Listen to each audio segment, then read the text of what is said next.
नमस्कार, GBA news में आपका स्वागत है। आज के विशेष कवरेज में जीबीए टीम पहुंची मेजा विधायिका नीलम करवरिया जी के पास। तो आइए जानते हैं मेजा विधानसभा के समस्याओं के विषय में क्या कहना है विधायिका जी का। ये संकट बना हुआ है, तो ऐसे समय में भारत देश के प्रधानमंत्री ने लॉकडाउन घोषित किया ताकि लोगों को समस्या ना हो और ये बहुत तेज़ी से फैल ना सके लोगों के बीच। इसके लिए उन्होंने सभी ट्रेन और यहाँ तक कि लोकल गाड़ियों को भी बंद कर दिया। ऐसे समय में हर विधायक, सांसद और जितने भी समाजसेवी हैं अपने अपने हिसाब से लोगों की मदद करने में लगे हुए हैं।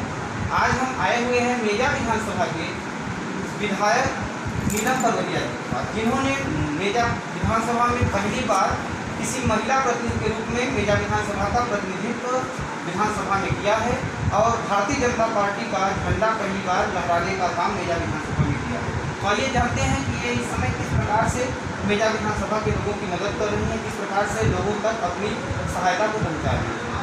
जी मैम, इस समय जो आज आपने वितरण कार्यक्रम किया, ये वितरण किस प्रकार से हो रहा है, लोगों तक किस प्रकार से वितरण पहुँच रहा है? सबसे पहले तो मैं आपके माध्यम से अपने क्षेत्र वालों को धन्यवाद दूँ कि मुझे स्लाइड बनाया है कि मैं उन लोगों की सेवा कर सकूँ और मेरा कर्तव्य बनता है। और इस समय ये सभी लोग जानते हैं कि हम हर रोज करने सब प्रेरणा वाले से जुड़ रहा है। ऐसे में हमारे प्रधानमंत्री जी का लॉकडाउन किया, हमको लोगों का मदद कर रहे हैं, लेकिन इसमें बहुत से ऐसे लोग गरीब हुए हैं जो रोजमर्रा कमाने वाले हैं, वो जो है कहीं ना कहीं ज़िंदगी से परेशान है। तो हम लोगों को कहा गया था कि हर एक वार्ड में 90% वर्कर बने हुए हैं, तो उसी को देखते हुए मैंने यहाँ पर हर वार्ड में तो ये जो वितरण का निर्णय आपने लिया है, ये मंडल वाइज चल रहा है कि ब्लॉक वाइज? बूथ वाई अच्छा, जितने भी बूथ में मेजा विधानसभा में प्रत्येक बूथ में बट रहा है कार्यक्रम चल रहा है। तो आपने जो गरीबों की सूची है वो किस प्रकार से मंगवाई है, किस प्रकार से मेजा कहाँ से गरीबों की सूची कलेक्ट किया है? मैंने सूची को नहीं मंगवाई, मैंने हमारे और मैंने कहा जो निश्चित रूप से जो सही में जो ज़रूरत है उनको तक खाना पहुँचाना है। तो आप ये राहत सामग्री मतलब भोजन बनवा के वितरण करवाइए।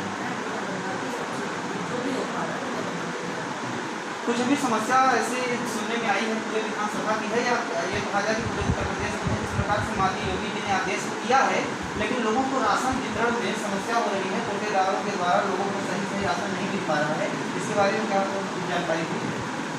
निश्चित रूप से कहीं ना कहीं है गड़बड़ी है, लेकिन कुछ हम लोगों में भी गड़बड़ी है क्योंकि इतना सरकार हमारी मदद कर रही है, सरकार को कर रही है, लोगों की उम्मीद ज़्यादा हो रही है। मेरा ये कहना है कोटेदारों से भी कहना है कि जिसको सच में आवश्यकता है उसको आप दीजिए, बाकी जो महिला वाले हैं, मिशन दीदी होगा सबको भेजा जा रहा है, लाल कार्ड वालों को दिया जा रहा है, लेकिन ज़रूरतमंद को भी किया जाए कि मैंने उन लोगों को ये भेज देता और मिल भी रहा है, कहीं कहीं शिकायत वहाँ में पहुँच भी रही है। जी, जहाँ शिकायत मिल रही है आप लगातार वहाँ हैं।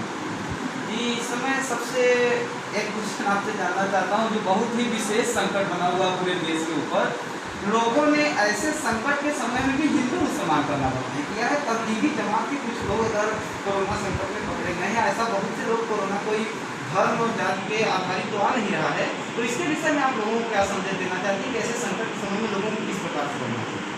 सच बात तो इस संकट में सबको एक साथ रहना चाहिए। हम सब लोग हिंदुस्तानी हैं, एक राष्ट्र में रह रहे हैं और मैं हिंदू मुस्लिम को बिल्कुल नहीं चाहती हूँ, बिल्कुल नहीं कि हर मुस्लिम खराब हो हमारा खराब ही हो, लेकिन सबको सहयोग करना चाहिए और ये नहीं होता खराब नहीं करना चाहिए।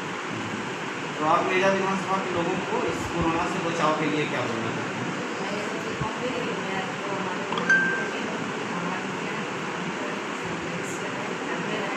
घर में रहें, सुरक्षित रहें, क्योंकि अकेले सरकारी है जिसमें हमारी से नहीं कर सकते, इसलिए होने के लिए हम लोगों को भी उनका सहयोग करना चाहिए। तो सबसे यही अपील करती हूँ, मैं लोगों को जा भी रही हूँ कि आप लोग मास्क पहनें, घर से ना निकलें, मास्क घूमते रहें, बराबर।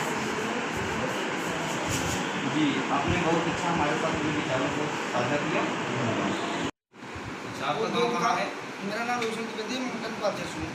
ये किस मतलब किस कोटे की समस्या है, कौन से गाँव की समस्या है? भारतनगर पंचायत घर में जी, वहाँ मुझे 5 कोटेदार थे, वो 4 साल से मेडिकल चल रहे हैं, कभी कोटा दोनों कोटा एक साथ बांट रहे हैं। ज़्यादा भीड़ लगा के तो हिंदुओं के साथ को भगा देते हैं, धक्का देकर भगा देते हैं। कल आना परसों आना और दूर पड़ती है बस्ती से बहुत दूर है, करीब 2 किलोमीटर दूर है। आते जाते समय लोग पुलिस भी रोकती है, काफ़ी दिक्कत होती है महिलाओं को। तो आपने इसके विषय में किसी सक्षम अधिकारी जी को हमने संज्ञान दिया है? एसडीएम साहब से बताया, सप्लाई इंस्पेक्टर को फोन लगाया, आज तक फोन नहीं उठाया, बहुत बार फोन लगाया। तो इसके संबंध में आप विधायक जी को ठीक है। इसके विषय में इनका कहना है कि सप्लाई इंस्पेक्टर से भी ये बात करने की कोशिश कर रहे हैं, उनसे बात नहीं हो पा रही है और यहाँ तक कि उप जिलाधिकारी महोदया को भी इन्होंने इसके बारे में अवगत करा दिया है। तो अगर इस पर कार्रवाई नहीं हुई है तो आप इनको क्या निर्देश देंगी, क्या आप उम्मीद जताती है जनता के? देखिए, इन्होंने आज मुझे पहली बार ज्ञापन दिया है और मैं इसकी जांच कराऊंगी। जहाँ तक लगे प्रशासनिक व्यवस्था के लिए, तो मैंने उद्यमी रवि भैया से कहा था कि आप कहीं भी पुलिस परेशान करती तो आप मुझे बताइए, बाकी इसकी मैं जांच करा लूँगी, सच्चाई क्या है इस पर मैं एक्शन लूँगी। और मैं अपने प्रशासनिक जितने भी अधिकारी हैं सबको भी बहुत बहुत धन्यवाद दूँगी, बहुत कोऑपरेट कर रहे हैं। मेरी विधानसभा में सफाई कर्मी भी सब जगह जा रहे हैं, मैं उनका विशेष रूप से आज मैं आपके माध्यम से धन्यवाद करूँगी। जी बहुत जय श्री राम। विधानसभा जो प्रयागराज से 30 किलोमीटर की दूरी पर बसा हुआ है, यहाँ की इस समय वर्तमान विधायक नीलम करवरिया जी हैं। तो महिला विधायक के तौर पर उन्होंने बहुत ही अच्छा काम अपने क्षेत्र में किया है और निरंतर लोगों को, भारतीय जनता पार्टी के पदाधिकारियों कार्यकर्ताओं को जोड़े रखने का कार्य किया है। इसी सिलसिले में उन्होंने अपने कुछ प्रतिनिधियों को भी बनाया है जो क्षेत्र की समस्याओं से लगातार उन्हें अवगत कराते रहें। तो आज हम आए हुए हैं मेजा विधानसभा के विधायक प्रतिनिधि शैलेश पांडे जी के पास। तो शैलेश पांडे जी का ये जानते हैं कि किस प्रकार से शैलेश पांडे जी विधायक जी के कार्यों में उनका सहयोग कर रहे हैं, किस प्रकार से वितरण करवाने में उनका सहयोग कर रहे हैं। जी सर, किस प्रकार से आज ये वितरण हो रहा है या लगातार कितने दिनों से वितरण कार्यक्रम चल रहा है? देखिए, वितरण का कार्यक्रम आज ये चौथा दिन है हम लोगों का। जिस तरीके की आपदा आज हमारे देश के ऊपर, जिस तरीके का ये वैश्विक संकट आया हुआ है, उससे निजात पाने के लिए हर जिम्मेदार नागरिक को आगे आना चाहिए। और मुझे फ़ख्र है, हमारे यहाँ विधानसभा के प्रत्येक भारतीय जनता पार्टी के कार्यकर्ताओं को गर्व है कि नीलम करवरिया जी, जो कि हमारे यहाँ की विधायक हैं, उनके नेतृत्व में हम सभी कार्यकर्ता, हमारा प्रयास सिर्फ इतना है कि कोई भी व्यक्ति कम से कम हमारे विधानसभा का भूखा न सोने पाए। उसके लिए विधायक जी ने एक वितरण केंद्र, हम लोगों ने भोजन वितरण केंद्र की स्थापना करवाई है डीएम कार्यालय के माध्यम से। तो यहाँ से हम लोग डेली कम से कम 7 से 8 हज़ार लोगों को भोजन पहुँचाने का प्रयास कर रहे हैं, जिसमें कि हमारे मंडल के पदाधिकारियों, सेक्टर के पदाधिकारियों, बूथ अध्यक्षों के माध्यम से हम चिन्हित लोगों को, जिनको ज़रूरत है वास्तव में, उनके यहाँ तक हम घर तक भोजन पहुँचाने का प्रयास कर रहे हैं। तो भोजन आप लोग बनवा के पहुँचाने का काम कर रहे हैं कि उनको कच्चा मतलब आटा चावल दे दिया जा रहा है? के कार्य हो रहे हैं, जिनको जैसी आवश्यकता है उस तरीके से। अभी कुछ दिन पहले हम लोगों ने भोजन कच्चा राशन सामग्री का वितरण करवाया था। अभी आज 5वां दिन है, चौथा दिन है। आज हम लोग ये भोजन का पैकेट बनवा के वितरण करवाने का कार्य। एक विशेष प्रश्न विधायक प्रतिनिधि होने के नाते मैं आपसे पूछना चाहता हूं, जिस हिसाब से इसमें संकट फैला हुआ है, लॉकडाउन है, लोग घरों से निकल के काम नहीं करने पा रहे हैं, तो राशन वितरण में कुछ घटतौली और कुछ जगहों पर, कुछ कोटों पर ऐसी समस्या आ रही है कि लोगों का नाम इंटरनेट पर शो कर रहा है और कोटे की मशीन में उनका नाम नहीं शो कर रहा है। कुछ लोगों का नाम कट गया जैसे ही लॉकडाउन होने के बाद। तो इसके विषय में आप लोगों ने क्या सर्वे कराया या कहाँ तक आप लोगों को जानकारी है? देखिए, मैं एक भावनात्मक बात करूंगा। ये मानवीय संकट जो आज हमारे देश पे आया है, कोई भी कोटेदार मानवता के आधार पर अगर इतना घटिया कार्य कर रहा है, गंदा काम कोई भी कोटेदार अगर कर रहा है, तो आप निश्चिंत रहिए, उनके ऊपर सख्त से सख्त कार्रवाई होगी। हम लोग सभी को चिन्हित कर रहे हैं। सारी चीज़ों पे हमारे स्थानीय विधायक की निगाह है। और आपने देखा होगा कि अभी पिछले दिनों कम से कम 10 कोटेदार सस्पेंड किए जा चुके हैं इस चक्कर में।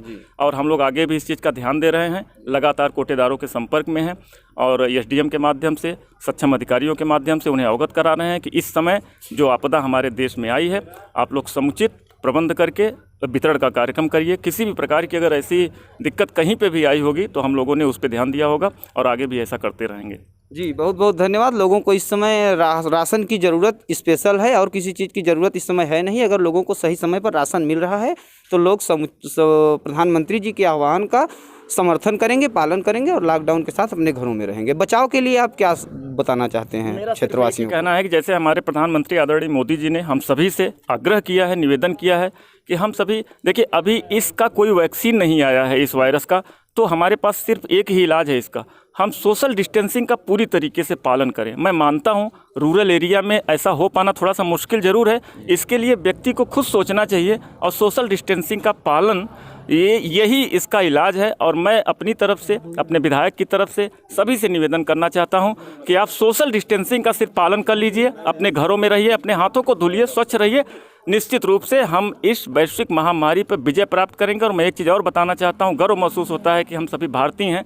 आज हमारे देश की जिस तरीके से सोशल डिस्टेंसिंग का पालन करते हुए हमारे प्रधानमंत्री मोदी जी के नेतृत्व में जिस तरीके से लड़ाई हम जीतने जा रहे हैं कोरोना के खिलाफ, पूरा विश्व हम लोगों की सराहना कर रहा है। सभी देश हमारे कार्यों के, हमारे प्रधानमंत्री जी के कार्यों की सराहना कर रहे हैं। इससे बड़े फ़ख्र की बात और कोई हो नहीं सकती। जी, बहुत बहुत धन्यवाद। आपने क्षेत्रवासियों को जिस हिसाब से बताया, जिस हिसाब से लोगों की समस्याओं को सुन करके और उनके निस्तारण का कार्य आप कर रहे हैं, लगातार करते रहे, यही उम्मीद जीवीए न्यूज़ आपके साथ करती है। धन्यवाद। जीवीए न्यूज़ देखने के लिए हमारे न्यूज़ को लाइक करें, सब्सक्राइब करें और बेल आइकन दबाना न भूलें। हर न्यूज़ आप तक आसानी से पहुंच सके। जीवीए न्यूज़, सच के साथ। धन्यवाद। Audio Jungle.